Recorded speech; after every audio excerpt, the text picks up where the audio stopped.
Back in the late 90s, I would regularly hold magic nights at either my place or one of my good friends.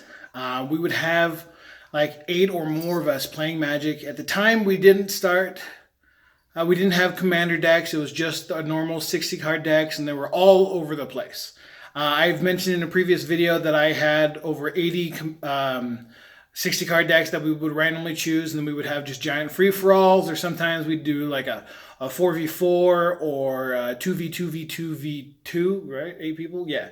But one of our other favorite things to do was called Challenge the Triumvirate. And what it was me and 2 others playing 3 of my more powerful decks. Now, it was powerful by what we thought were powerful as a bunch of teenagers. So looking at it by today's standard, not so much. There was no infinite combos, no ridiculous shenanigans. It was just a big, powerful red-blue artifact deck. It was a mono-white life gain Sarah Avatar deck, and then there was a green Stompy. But for some reason, those 3 decks together just laid waste to all kinds of people when we were playing it. So it was a ton of fun. So it usually ended up being like 3v5 with the Triumvirate sitting on one side of the table and the challengers sitting on the other side.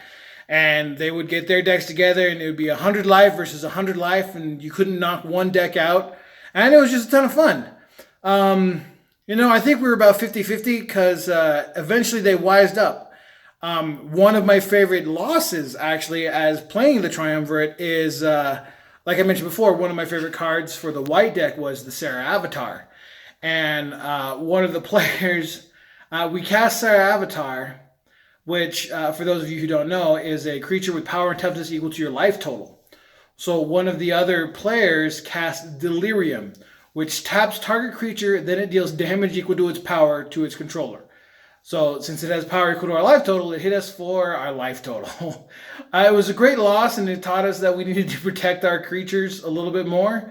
And it was just a lot of fun had by everybody.